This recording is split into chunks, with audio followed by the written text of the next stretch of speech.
A badge doesn't make you untouchable. It only reveals who you become when everyone else is expected to look away. Officer Daniel Mercer stood at the center of courtroom 6B with the easy confidence of a man who had spent 20 years believing the room belonged to him. His Navy uniform was pressed so sharply it looked untouched by the long morning, the silver badge on his chest catching thin streams of sunlight that slipped through the tall courthouse windows. Every movement felt rehearsed, every answer measured, every smile carrying the quiet certainty that no one would ever question his version of events. Reporters lined the back wall with notebooks resting on their knees. A few law students whispered to one another before falling silent as the bailiff called the court to order. Mercer adjusted his tie, glanced toward the jury box, and then let his eyes settle on the woman standing alone at the defense table. Naomi Brooks didn't wear an expensive designer suit or carry herself with theatrical confidence. Her charcoal jacket was simple, her legal folders worn from years of use, and the only jewelry she wore was a modest silver watch that had clearly been polished more times than replaced. She stood perfectly still, hands resting lightly on a stack of neatly organized files, her expression calm enough to frustrate anyone searching for fear. Mercer studied her for a moment before the corner of his mouth curled into a smile that wasn't friendly. Another activist pretending to be a lawyer, he said loudly enough for nearly everyone in the courtroom to hear. A few uncomfortable laughs drifted across the wooden benches before disappearing into the heavy silence that followed. Someone shifted in their seat. A reporter looked up from a notebook. Even the ceiling fan seemed louder for a second. Naomi didn't answer. She simply looked toward the judge's empty bench and waited. That silence irritated Mercer more than any argument could have. He had spent years learning how to control conversations by forcing people onto the defensive. Fear usually arrived before facts. Doubt usually arrived before evidence. But this woman refused to play the role he had already written. For her, the courtroom itself seemed frozen between old traditions and modern expectations. Dark oak walls reflected warm afternoon light, while the polished marble floor carried every quiet footstep like an echo. The American flag stood motionless beside the judge's bench. The state seal hung high above the room, reminding everyone that truth, not reputation, was supposed to matter here. Mercer believed reputation was enough. He had testified in dozens of cases. Prosecutors trusted him. Local television stations had interviewed him after community events. His photograph had appeared beside headlines calling him dependable, disciplined, and committed to public safety. Around the courthouse, people nodded when he walked by. Some even thanked him before he spoke a single word. That kind of admiration had become as familiar as the weight of the badge pinned over his heart. Across the aisle, Naomi quietly opened the first folder on her table. The pages inside were covered with careful notes, highlighted dates, and handwritten observations collected over years rather than weeks. She had arrived before sunrise that morning, reviewing every timeline one final time beneath the soft glow of a courthouse reading lamp while janitors polished the hallway floors outside. She knew exactly what everyone expected to happen today. Officer Mercer would testify. His words would carry authority. The case would move forward. The headlines would write themselves before sunset. Yet she also knew something almost no one else in the building understood. There was one question hidden beneath thousands of pages of testimony that had never truly been answered. She closed the folder without a sound as the courtroom doors opened behind them. The judge entered. Every person in the room rose together.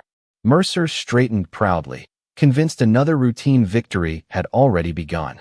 Naomi lifted her eyes toward the bench with the same quiet composure she had carried all morning, and for the briefest moment, the sunlight crossing the courtroom settled across the edge of a sealed evidence envelope resting beside her hand, unnoticed by everyone except her.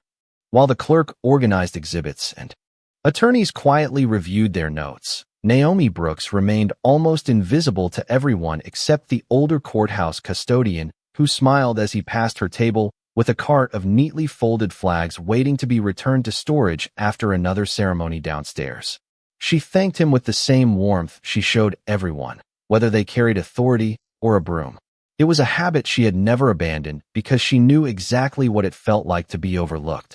Long before anyone called her counselor, Naomi had been the daughter of a night shift emergency room nurse who spent decades working 12-hour shifts while raising her only child in a small brick apartment on the east side of Baltimore.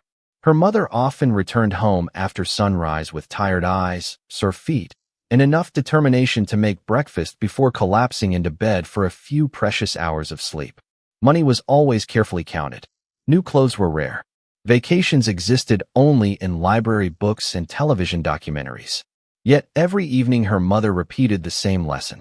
Respect is something you give because of your character, not because of someone else's title. Naomi carried those words through every stage of her life. She earned scholarships instead of favors, worked part-time in the university library while studying political science, and later attended law school with borrowed textbooks marked by generations of previous students. When classmates competed for prestigious corporate internships with six-figure salaries waiting after graduation, Naomi quietly accepted a position at a nonprofit legal clinic because she believed justice should belong to people who could never afford it. Friends questioned her decision. Professors warned she was sacrificing opportunity. Even relatives wondered why she would choose crowded public offices over polished downtown firms with glass conference rooms overlooking the harbor. Naomi never argued. She simply kept working. Over the next several years, she represented tenants facing unlawful evictions, veterans struggling through impossible paperwork, parents fighting for disability benefits, and families who believed no one important would ever listen to them. She rarely appeared on television. She never chased recognition. Her victories were measured in homes protected, jobs restored, and names finally cleared after months of patient investigation. That patience had brought her into courtroom 6B today. Nearly 3 years earlier, she had accepted what seemed like an ordinary request from a grieving family convinced that something about an official police report did not match what witnesses remembered.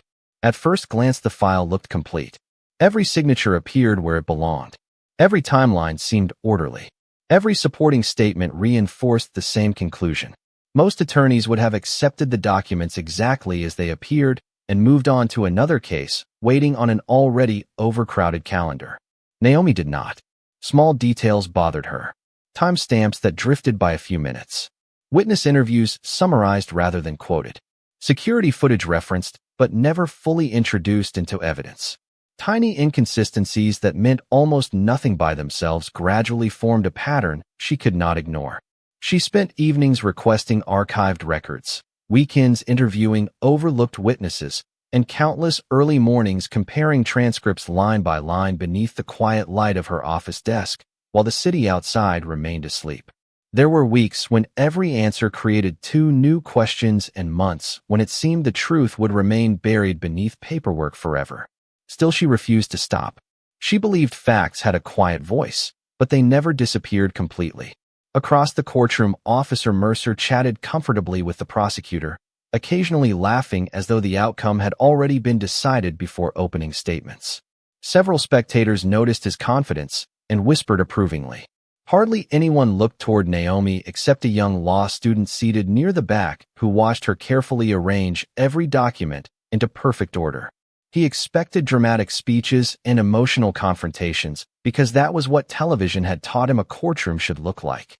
Instead, he saw a woman taking one slow breath before resting her fingertips on a sealed evidence envelope that had remained untouched since the hearing began.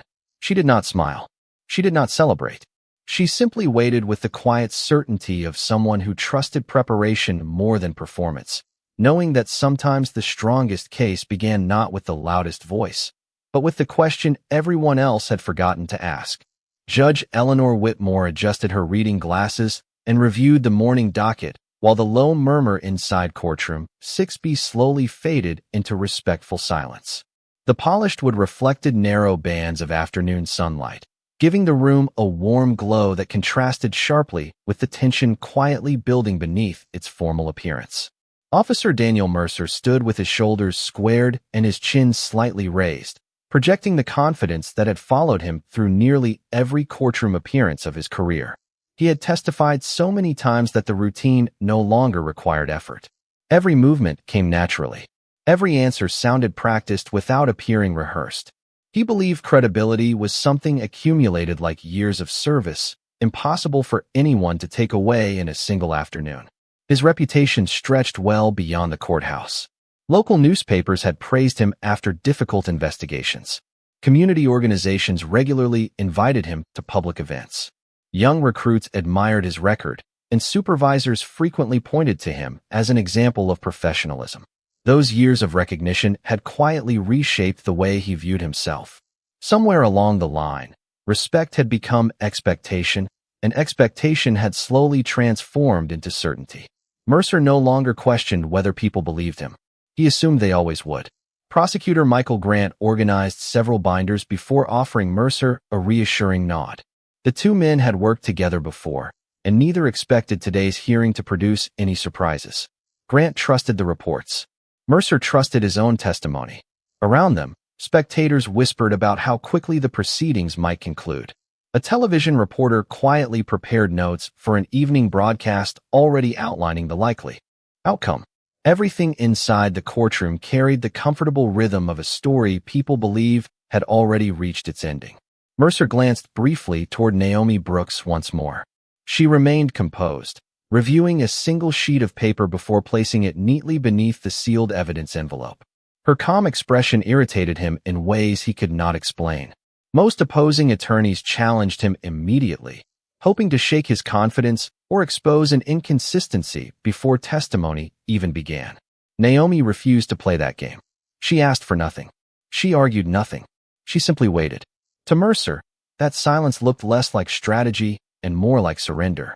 He leaned toward Prosecutor Grant and spoke softly enough to avoid interrupting the courtroom, but loudly enough for Naomi to hear.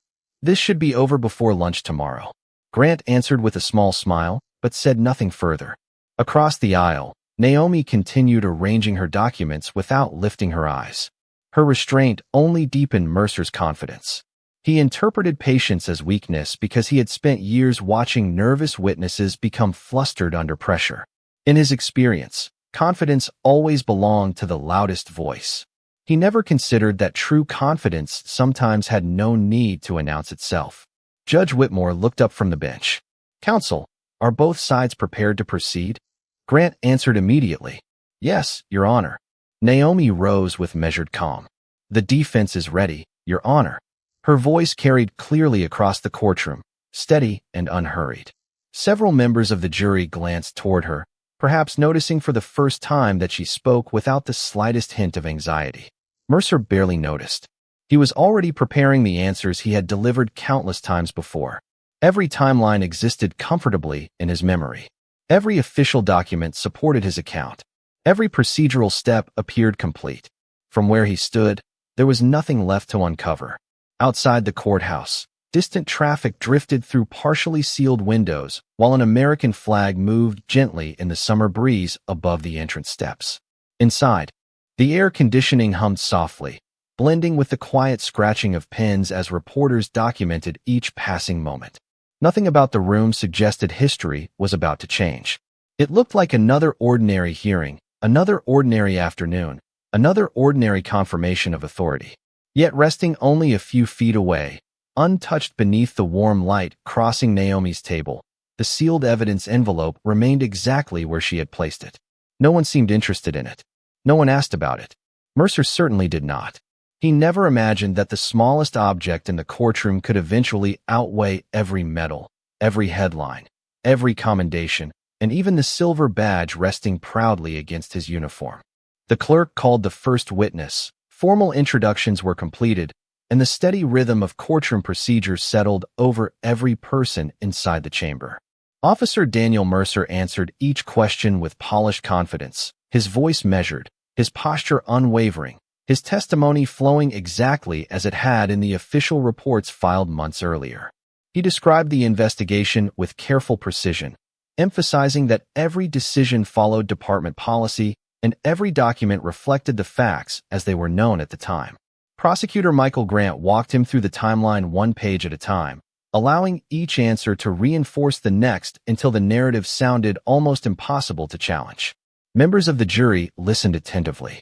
Several nodded as Mercer explained routine police procedures, while reporters quietly filled pages with notes that seemed destined to become another straightforward story before the day ended. When the prosecutor finally concluded his direct examination, He returned to counsel table wearing the relaxed expression of someone convinced the strongest part of the case had already been presented. Judge Eleanor Whitmore looked toward the defense.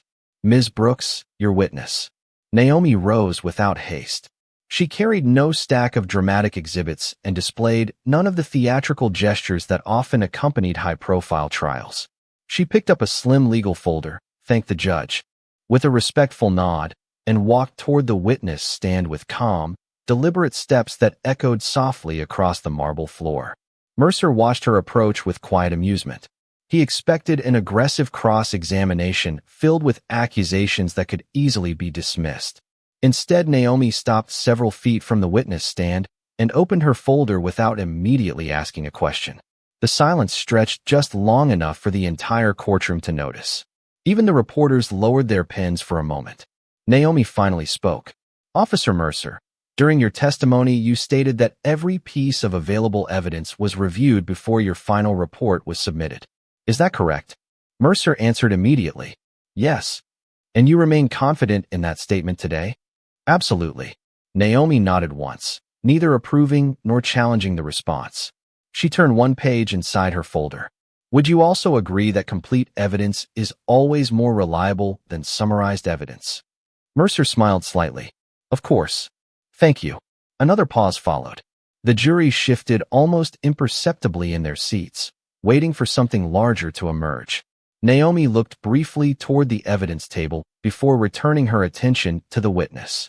Officer Mercer, are you familiar with Exhibit 32? Grant stood. Objection, Your Honor. The exhibit has not yet been introduced. Judge Whitmore considered the objection. Naomi answered before the judge ruled. Your Honor, I am requesting permission to introduce newly authenticated evidence obtained through a lawful court order issued 6 weeks ago. The courtroom grew noticeably quieter. Grant's confident expression faded for the first time that afternoon.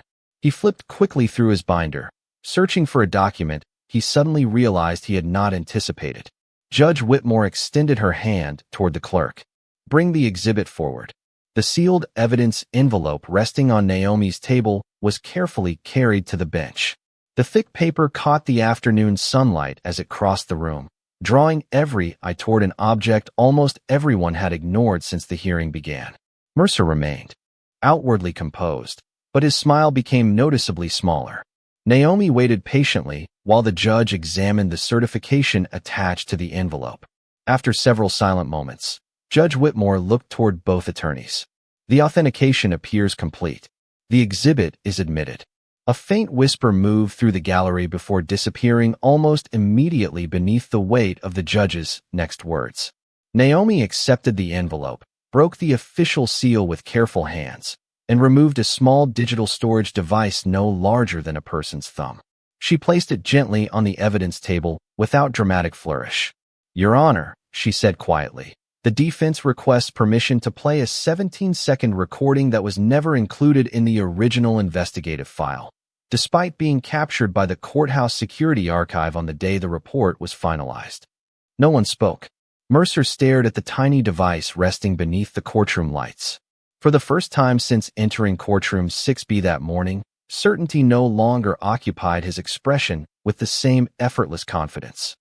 The small digital storage device remained untouched on the evidence table, yet its quiet presence seemed to weigh more heavily than every binder, every report, and every polished statement that had filled the courtroom throughout the morning. Officer Daniel Mercer kept his hands folded, but the relaxed confidence that had carried him through direct examination had begun to tighten around the edges. Prosecutor Michael Grant rose quickly from his chair. Your Honor, the prosecution requests additional time to review this material before any playback occurs. His voice remained professional, but the urgency beneath it did not escape the room. Judge Eleanor Whitmore looked toward Naomi Brooks. Counsel. Naomi answered without raising her voice. Your Honor, the recording has been disclosed according to the court's scheduling order and authenticated by the Courthouse Technology Division. Both parties received notice of its existence following certification. Grant immediately opened one of his binders, flipping through page after page with increasing speed. The calm rhythm that had defined his morning was gone.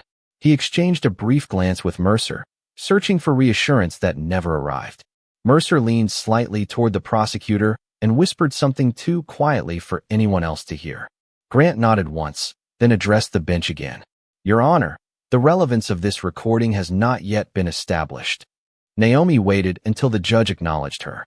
That is precisely why the defense is requesting that it be played. The gallery had become remarkably still. Reporters who had spent most of the hearing writing steadily now rested their pens above blank pages, unwilling to miss a single word. Several jurors exchanged brief looks before returning their attention to the witness stand. Even the courthouse clock seemed unusually loud as another second passed. Mercer finally broke his silence. This is turning into a performance. He looked directly at Naomi, allowing a faint smile to return. You have spent years chasing paperwork because you could not find facts. Now you expect everyone to believe 17 seconds will erase an entire investigation. His words carried enough confidence to draw a few uncertain expressions from the spectators. Naomi did not respond immediately. She simply rested both hands on the edge of the defense table, her posture steady, her breathing measured. Mercer mistook her silence for hesitation. You know what I think? He continued before anyone interrupted. I think you built your entire case around hoping something would appear at the last minute. A quiet murmur spread through the courtroom before Judge Whitmore raised her eyes from the bench. Officer Mercer, you will answer questions when asked. You will not argue with counsel. Yes, Your Honor, Mercer replied, though the confidence in his voice now sounded more deliberate than natural. Naomi finally stepped forward. Officer Mercer, have you ever visited the courthouse security office located on the lower level? Mercer answered without hesitation. Yes, many times. Would you agree that courthouse surveillance systems routinely archive activity occurring outside evidence processing rooms? That is standard procedure, including areas where official reports are delivered? Mercer paused for less than a second before answering. Yes. Naomi nodded gently. Thank you. No further questions about the archive itself. Grant immediately stood again. Your Honor, the defense is creating unnecessary speculation. Judge Whitmore looked toward Naomi. Counsel, where is this leading? Naomi met the judge's eyes with complete composure. To the original chain of evidence, Your Honor. The words settled over the courtroom with unexpected weight. Mercer shifted slightly in the witness chair for the first time that day. It was a small movement, almost invisible, yet impossible to ignore once it happened. The polished confidence that had defined every previous answer now carried the slightest trace of caution. Sunlight continued moving slowly across the courtroom floor until it reached the witness stand, reflecting softly from the silver badge on Mercer's uniform before stretching toward the digital storage device, waiting silently on the evidence table. No one laughed anymore. No one whispered. Every eye in the room rested on the small piece of evidence that had transformed an ordinary hearing into something far more uncertain. While Naomi remained perfectly still, saying nothing further because she understood that sometimes the strongest pressure did not come from another question, but from the silence that followed the last honest answer. Judge Eleanor Whitmore looked once more at the certification attached to the recording before giving a slow, deliberate nod. The court will hear the evidence. Her words were calm, yet they settled over the courtroom with the quiet force of a closing door. The clerk accepted the digital storage device and carried it carefully to the evidence presentation desk. No one spoke while the technician connected it to the courtroom system. The faint click of a cable sliding into place echoed farther than it should have. Somewhere near the back row, a reporter quietly closed a laptop, choosing instead to watch with full attention. The ceiling lights remained steady, but the afternoon sun had shifted lower, casting long golden lines across the polished oak floor until they reached the witness stand. Officer Daniel Mercer sat perfectly still, his hands folded together so tightly that the veins along his fingers became visible beneath the skin. His eyes remained fixed on the blank courtroom monitor hanging beside the judge's bench. Prosecutor Michael Grant lowered his gaze toward his notes without turning another page. For the first time that day, neither attorney appeared interested in paperwork. The room itself seemed to pause. Even the steady hum of the air conditioning became strangely noticeable, filling the silence between slow breaths and quiet heartbeats. Naomi Brooks returned to her seat without a single expression of triumph. She folded her hands gently across the closed legal folder in front of her and looked toward the monitor with the same calm focus she had carried since sunrise. She had imagined this moment many times during long evenings spent reviewing records beneath the soft glow of a desk lamp. Yet now that it had finally arrived, she felt no excitement, only responsibility. Her mother had once told her that truth rarely arrived with applause. Most of the time it entered a room quietly, asking nothing except that someone be willing to listen. Those words returned to her as naturally as breathing. Across the gallery, several members of the jury leaned forward almost imperceptibly. An older gentleman adjusted his glasses. A young teacher resting in the second row of jurors clasped her hands together without realizing she had done so. No one whispered anymore. The courthouse clock continued its slow rhythm, each second sounding louder than the last. Outside, traffic drifted through the distant streets while a light summer breeze stirred the American flag beyond the courthouse steps. None of it seemed connected to the silence waiting inside courtroom 6B. Judge Whitmore removed her reading glasses and placed them carefully beside her notes. She did not interrupt the stillness. Experience had taught her that some moments inside a courtroom demanded patience more than authority. The technician looked toward the bench. "The recording is ready, Your Honor." She acknowledged him with a slight nod. "Proceed." The monitor remained black for another brief second before the system began loading the archived courthouse security file. A simple progress bar appeared across the screen. No dramatic music accompanied it. No narration explained what would happen next. Only a quiet digital tone confirmed that the file had been successfully opened. Mercer swallowed once and shifted almost invisibly in the witness chair. It was the smallest movement anyone had seen from him all afternoon, yet several jurors noticed it immediately. Naomi did not. Her attention never left the monitor. She had learned long ago that watching people mattered less than watching the facts. The courtroom lights reflected softly across the blank screen as the final seconds of loading passed. Every polished surface in the room seemed brighter than before. The state seal above the judge's bench stood motionless beneath the afternoon light. The wooden rail separating the gallery from the courtroom floor cast long shadows across the marble. No one reached for a notebook. No one cleared a throat. Even the bailiff remained perfectly still beside the courtroom doors. The recording had not yet revealed a single image, but something inside the room had already changed. Confidence had given way to uncertainty. Assumptions had given way to waiting. And in that deep, almost sacred silence, Naomi understood that whatever appeared during the next 17 seconds would no longer belong to either side of the courtroom. It would belong only to the truth. The screen flickered once before the courthouse security recording came into focus. The image was simple, grainy, and completely ordinary at first glance. A narrow hallway outside the evidence processing office appeared beneath a digital timestamp that matched the date printed across Officer Daniel Mercer's official report. People walked past carrying folders and coffee cups. A clerk pushed a cart stacked with file boxes. Nothing looked unusual. For several long seconds the courtroom remained perfectly still. Then Naomi Brooks quietly stood. She did not point toward the screen or interrupt the recording. She simply allowed every person inside the room to watch. Officer Daniel Mercer stared forward without blinking. The hallway on the monitor emptied until only one figure remained. Mercer himself walked into view carrying a sealed evidence folder beneath his arm. The timestamp confirmed it was several minutes before the final report had been officially submitted. He paused outside the evidence office instead of entering. A second man stepped into the frame. He was not wearing a police uniform. He handed Mercer a thin envelope. The recording contained no audio, but every movement was unmistakably clear.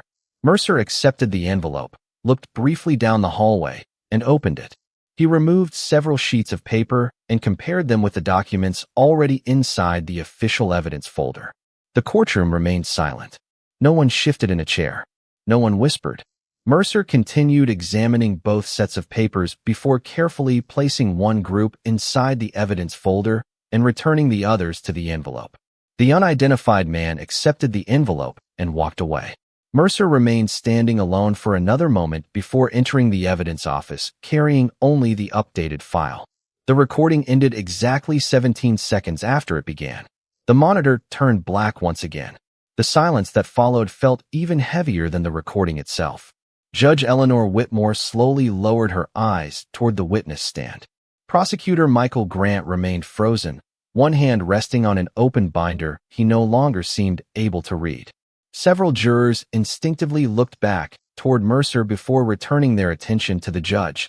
A reporter quietly set a pen on the bench without writing another word. Naomi waited.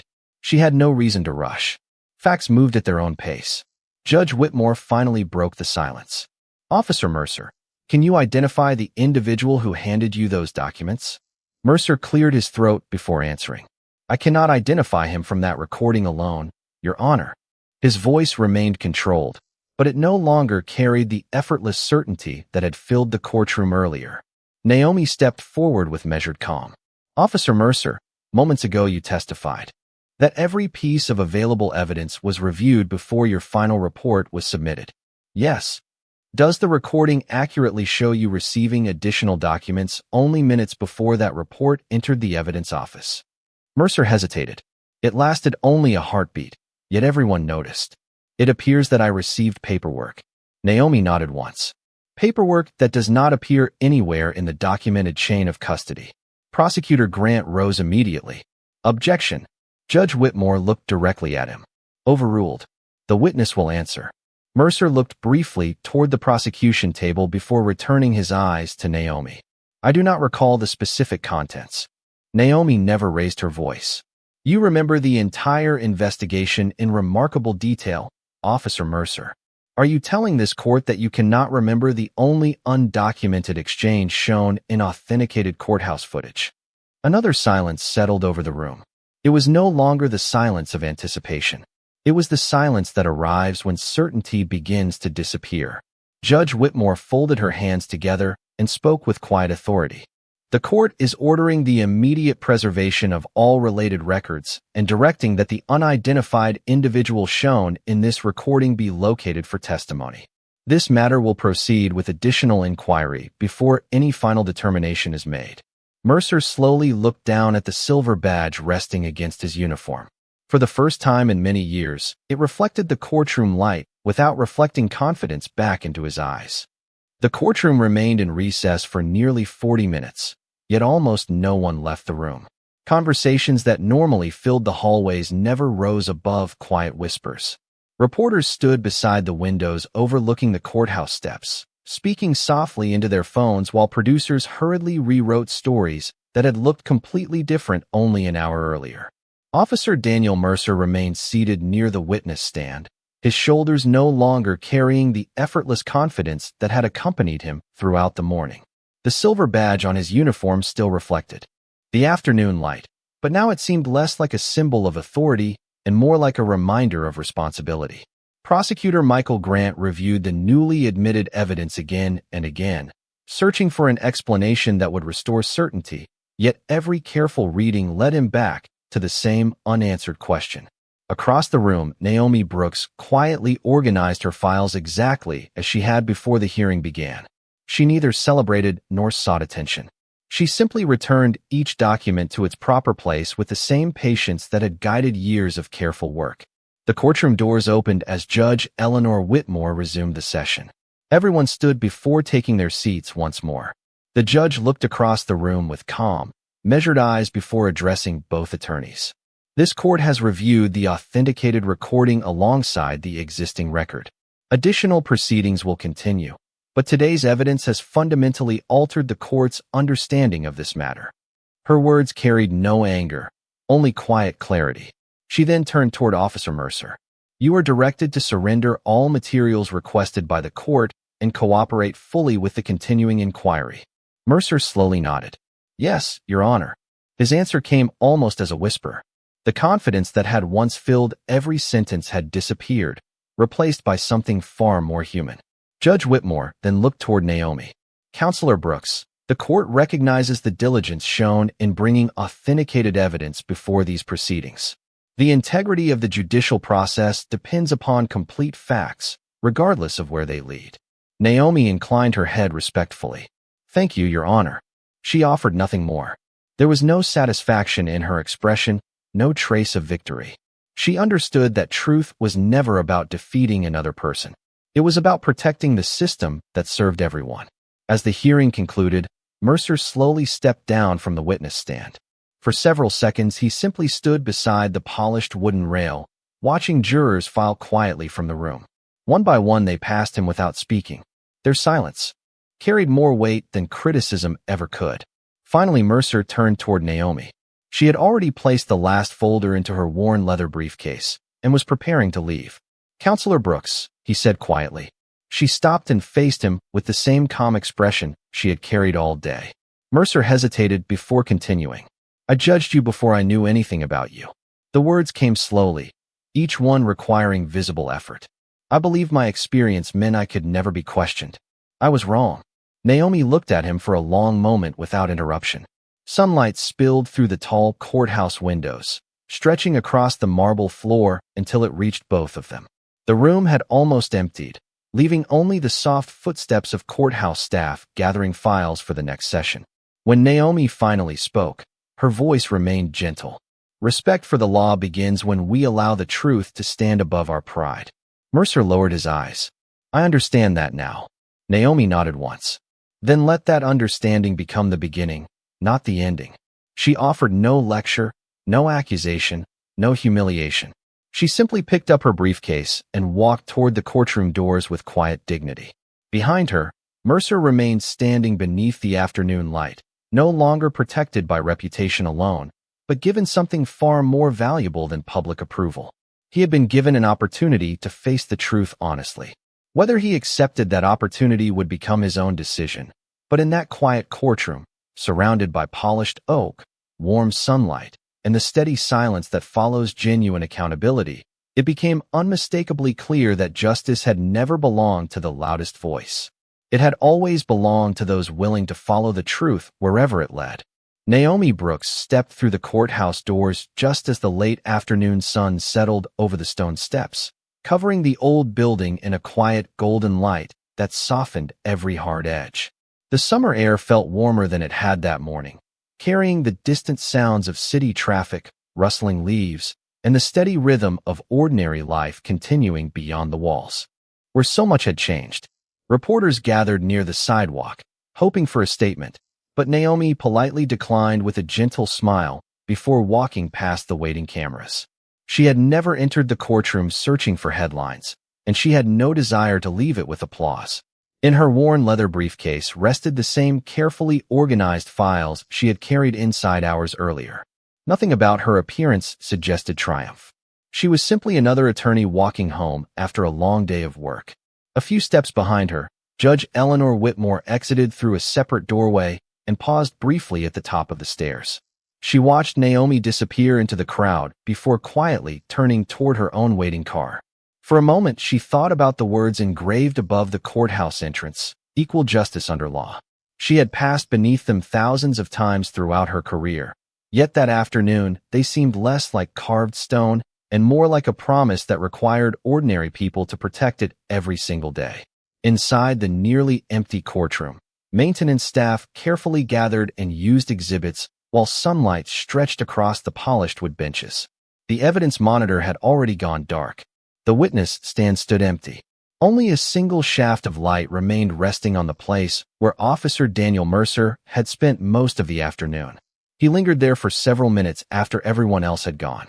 His badge remained pinned to his uniform, but he no longer looked at it with pride alone. He reached up slowly, touching the cool silver surface with his fingertips before lowering his hand again. It had never truly been the badge that earned respect. Respect had always depended upon the choices made while wearing it. That realization settled into his heart more deeply than any public criticism ever could. Across town, Naomi stopped at a neighborhood grocery store on her way home. The cashier recognized her from previous visits and smiled warmly as she placed a loaf of bread, fresh fruit, and a carton of milk into a reusable bag. They exchanged nothing more than simple greetings. The cashier never knew she had spent the day inside one of the city's most important courtrooms. Naomi preferred it that way. When she finally unlocked the door to her small apartment, the familiar scent of old books and freshly brewed tea welcomed her inside. A framed photograph of her mother rested on a wooden shelf beside the window, catching the final rays of sunlight before evening arrived. Naomi gently placed her briefcase on the table and stood quietly before the photograph. "We listened," she whispered softly. "Just like you taught me."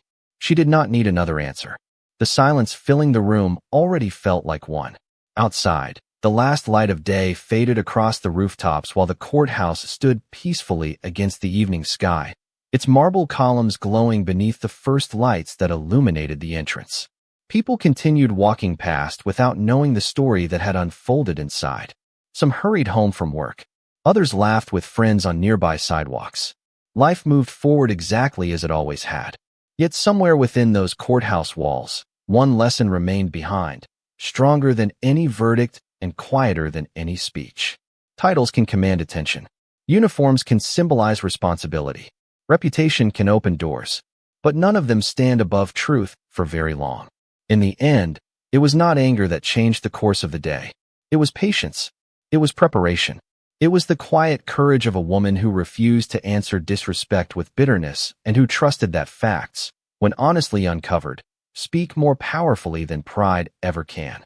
As night settled over the city, the courthouse windows reflected the first stars appearing overhead, and for a brief moment the building seemed wrapped in peaceful stillness. No applause echoed through its halls. No dramatic celebration marked the ending. Only the gentle whisper of the evening breeze moved across the empty stone steps, carrying with it the quiet reminder that real justice rarely shouts. It simply stands, waits, and lets the truth be seen.